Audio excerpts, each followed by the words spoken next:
Surgeon General has declared gun violence as a public health crisis in America.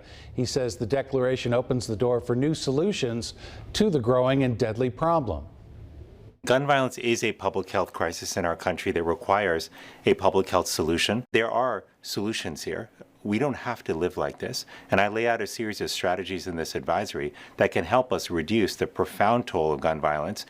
CBS 4's Russ McQuaid has reported extensively on the impact of gun violence here in Indiana. He joins us now in the studio to explain this new call to action. And good afternoon, Bob. This advisory argues that treating gun violence just as a 1964 Surgeon General's report declared smoking was a health hazard could lead the way to curbing deaths from firearms.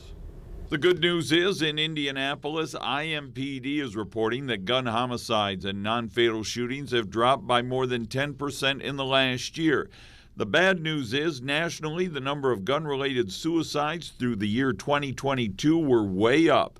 At the same time, firearms were the leading cause of death of people under the age of 19, and more than 48,000 Americans died of gunshot wounds in 2022. Over 100 each day are dying from guns.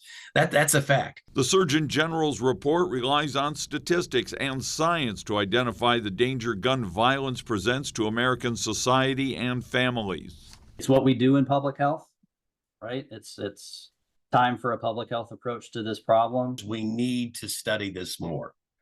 We need to look at what is causing the problem, where the problem is worse, why it's worse in some areas than others, what are some options that have been tried to reduce the problem, to reduce the gun violence, what works, what doesn't work.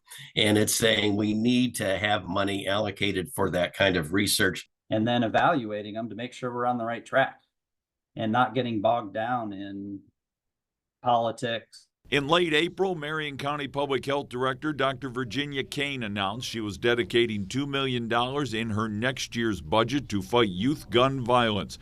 And earlier this year, Mayor Hogsett named a chief violence prevention officer to focus specifically on saving juveniles from being injured by or losing their lives to gunfire. I hope our local and state health officials in Indiana and across the country pick up this report, pay attention to this report, and publicize this report. And this report finds that not only the survivors of gunshot wounds, but also their families and friends experience greater rates of depression, anxiety, post-traumatic stress, and substance abuse as a result of the gun violence around them. Bob?